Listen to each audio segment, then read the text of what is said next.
আজি আমাৰ ডাঙুৱাপাৰা LP school, যিখন LP স্কুলত মোৰ শিক্ষা জীৱন আৰম্ভ হৈছিল, গতিকে ইয়াতে মই পঢ়া শুনা কৰিছিলোঁ।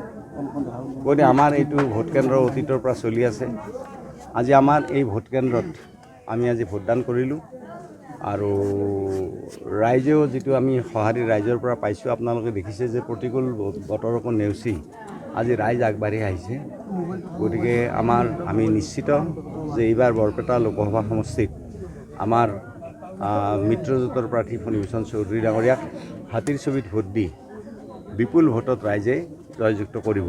আৰু মই আমাৰ টিহু লোকসভা সমষ্টিৰ টিহু বিধানসভা সমষ্টিৰ আমাৰ সকলো ৰাইজক এটা বিনম্ৰতাৰে অনুৰোধ কৰিছিলোঁ নিৰ্বাচনৰ প্ৰচাৰৰ সময়ত যে আমাৰ যাতে 10টা বিধানসভা সমষ্টিৰ ভিতৰত আমাৰ আটাইতকৈ যাতে বেছি ভোট আমি দিব পাৰোঁ, তাৰ কাৰণে ৰাইজৰ প্ৰতি এটা বিনম্ৰ অনুৰোধ আমি ৰাখিছিলোঁ। আৰু আজি প্ৰতিকূল বতৰকো নেওচি আজি ৰাইজ আগবাঢ়ি আহিছে আৰু সকলো চেণ্টাৰতে যথেষ্ট ভিৰ হৈছে আৰু বহুখিনি ভোট ইতিমধ্যে পোল হৈছে। আমাৰ ইয়াতো এতিয়া মই ভোট দিয়াৰ সময়ত প্ৰায় 564টা ভোট পোল হৈছে এতিয়া। গতিকে ভোটৰ পাৰ্চেণ্টেজটো খুব ভাল হৈছে।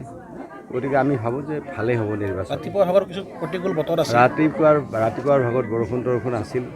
গতিকে তেতিয়া ৰাইজৰ অলপ সেৰেঙা আছিল, কিন্তু এতিয়া ৰাইজ যথেষ্ট পৰিমাণে ওলাই আহিছে। শেষ তথা অন্তিম পৰ্যায়ত আপোনাৰ যি 4খন হৈছে তাত আপোনালোকৰ ফলাফল কেনেকুৱা হ'ব? আমাৰ ভাল হ'ব। 4খনৰ ভিতৰত না, আমিতো 4খনৰ ভিতৰত আমি 4খন পোৱাৰ আশা কৰিম, কিন্তু তথাপি আমাৰ ধুবুৰী লোকসভা সমষ্টি যিটো আছে, ধুবুৰী লোকসভা সমষ্টিত আমাৰ 3কোণীয়া প্ৰতিদ্বন্দ্বিতা হ'ব। কিন্তু বাকীটো আমি 4খনৰ ভিতৰত 4খনে আশা কৰিম। কিন্তু এখনত ধুবুৰীৰ ছিটখনত আমাৰ এটা 3কোণীয়া প্ৰতিদ্বন্দ্বিতা এটা হ'ব। আশংকা আছে ধুবুৰীক লৈ? আশংকা বুলি মই নকওঁ, 3কোণীয়া এটা জোৰদাৰ মানে প্ৰতিযোগিতা হ'ব। ছাৰ, অন্য এটা প্ৰসংগ আহিছোঁ। আজি প্ৰাক্তন বিধায়ক অশোক শৰ্মাই এক বিস্ফোৰক মন্তব্য কৰিছে, যাক লৈ ইতিমধ্যে প্ৰতিক্ৰিয়াৰ সৃষ্টি হৈছে। সম্ভৱতঃ আপুনিও অৱগত হৈছে? মই অৱগত হোৱা নাই। পকীকৰণ মানে উন্নয়ন নহয়, অভাৰব্ৰিজ ফ্লাইঅভাৰ বনালে উন্নয়ন নহয়, ঋণৰ বোজা লৈ এটা পৰিয়াল ধ্বংস হয়। গতিকে ৰাজ্য চৰকাৰ ভোটদানৰ পূৰ্বে এনেধৰণৰ আচলতে যি মন্তব্য এজন মানে কোনে কি বিবৃতি দিছে, কোনে কি মন্তব্য দিছে, সেইটো লৈ মই বেছি কনচাৰ্ণ নহয়। আৰু আপোনালোকৰ মুখৰ পৰাই মই শুনিলোঁ যে এনেকুৱা বক্তব্য দিছে, আৰু এনেকুৱা যদি বক্তব্য দিছে, এই বক্তব্য দিয়াটো উচিত নহয়। এক নম্বৰ কথা। দ্বিতীয় কথা হ'ল কি, দলৰ যিটো নীতি নিৰ্দেশনা আৰু দলৰ যিটো সিদ্ধান্ত, সেইটো সকলোৰে কাৰণে বাঞ্ছনীয় মানি চলাটো।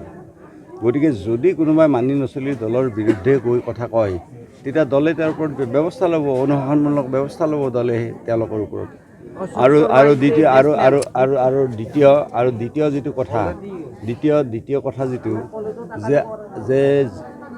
কথা যিটো আছে যে আমাৰ লোন লৈ পেলাই যে আমি ৰাস্তা ঘাট বনাইছোঁ, গতিকে লোন লৈ ৰাস্তা ঘাট বনাইছোঁ, লোন আজি বিশ্ব বেংক, নাবাৰ্ড বা জাইকা তেওঁলোকে লোন কাক দিব?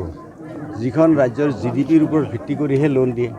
আজি আমাৰ GDP বৃদ্ধি হৈছে ৰাজ্যখনৰ, আৰু ৰাজ্যখনৰ GDP বৃদ্ধি হৈছে, আমাৰ আজি ইকনমিক গ্ৰ'থ হৈছে ৰাজ্যখনৰ। গতিকে এই GDPৰ ওপৰত ভিত্তি কৰিহে লোন দিয়ে, বিশ্ব বেংকেই হওক বা নাবাৰ্ডেই হওক বা জাইকাই হওক। গতিকে আমাৰ আজি GDPৰ ওপৰত ভিত্তি কৰি যিটোকে আমাক লোন দিছে, আমি লোন ঘূৰাব পাৰিম। আৰু সেই হিচাপে আমাৰ ৰিচৰ্চো আছে যথেষ্ট পৰিমাণে। কাৰণ কিয়, আগতে আপোনালোকে জানে ময়ে ট্ৰান্সপৰ্ট মিনিষ্টাৰ আছিলোঁ। যেতিয়া প্ৰথম 2016 চনত ট্ৰান্সপৰ্ট মিনিষ্টাৰ আছিলোঁ, তেতিয়া 400 কোটি টকা ট্ৰান্সপৰ্ট ৰেভিনিউ আছিল। আজি ট্ৰান্সপৰ্ট ৰেভিনিউ প্ৰায় 1500 কোটি টকা হ'ল। তাৰ উপৰিও আজি ধৰক আমাৰ এক্সাইজ ৰেভিনিউ আগতে 1000 কোটি টকাৰ তলত আছিল 2016 চনত। আজিৰ তাৰিখত আমাৰ ট্ৰান্সপৰ্ট ৰেভিনিউ মানে এক্সাইজ ৰেভিনিউ আজিৰ দিনটোত প্ৰায় 3,500 কোটি টকা এক্সাইজ ৰেভিনিউ হৈছে। ঠিক তেনেদৰে আজি ফৰেষ্টৰ ৰয়েলটি আগতে 400 কোটি টকা আছিল, আজি 700 কোটি টকাৰ ওপৰত ফৰেষ্ট ৰয়েলটি হৈছে। তাৰ উপৰিও টেক্সৰ যথেষ্ট পৰিমাণে আমাৰ কালেকশ্যন হৈছে। গতিকে আমাৰ গ্ৰ'থ আছে, ইকনমিক গ্ৰ'থটো ভাল হৈছে আমাৰ ৰাজ্যখনৰ। গতিকে সেইকাৰণে আমাক আমাৰ যিটো GDP গ্ৰ'থ হৈছে, GDP গ্ৰ'থৰ ওপৰত ভিত্তি কৰিহে লোন দিছে। গতিকে এই লোনবিলাক আমি পৰিশোধ কৰিব পাৰিম কাৰণে আজি বিশ্ব বেংক বা নাবাৰ্ড আৰু জাইকাই আমাক লোন দিছে।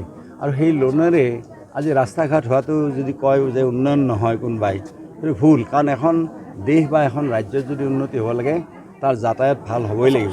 আৰু কোনোবাই যদি যাতায়াতৰ কথাটো যদি আপত্তি কৰে, কানেক্টিভ অবিহনে কোনো ৰাজ্য কোনো দেশ কেতিয়াও আগবাঢ়িব নোৱাৰে। সাধাৰণতে বিৰোধীৰ এনেকুৱা সমালোচনা থাকে, কিন্তু আপোনালোকৰ লগৰ না জানিছোঁ আমাৰ কোনোবাই যদি সমালোচনা কৰিছে গতিকে সেইটো দলে সিদ্ধান্ত ল'ব, দলে সিদ্ধান্ত ল'ব, দল বিৰোধী কাৰ্য হ'ব। সেইটো ইতিমধ্যে সাংসদ দিলীপ শইকীয়াই কৈছে যে বিৰুদ্ধে মই ইমান কোনো মন্তব্য দিব নাযাওঁ। অনুশাসনমূলক ব্যৱস্থা নাই ল'ব বুলি কৈছে দলৰ ফালৰ পৰা। মই কাৰো বিৰুদ্ধে মন্তব্য দিব নাযাওঁ। মই এটা কথা কৈছোঁ খালি যে এনেকুৱা ধৰণৰ দল বিৰোধী কোনোবাই মন্তব্য দিলে দলে তেওঁৰ ওপৰত অনুশাসনমূলক ব্যৱস্থা ল'ব। মন্তব্যটোৱে দলটোক ক্ষতি কৰিব নেকি? তেওঁ যিটো বক্তব্য দিছে এই বক্তব্যই আমাৰ দলটোত মানে কোনো ক্ষতি নকৰে। মই এইটো নিৰ্বাচনৰ ক্ষেত্ৰতো ক'লোঁ, নিৰ্বাচনৰ ক্ষেত্ৰতো মই এটা কথা ক'লোঁ যে 100% মই আপোনালোকক এচিয়ৰেঞ্চ দিলোঁ যে তেওঁৰ বক্তব্যৰ দ্বাৰাই এই নিৰ্বাচনত কোনো প্ৰভাৱ নপৰে।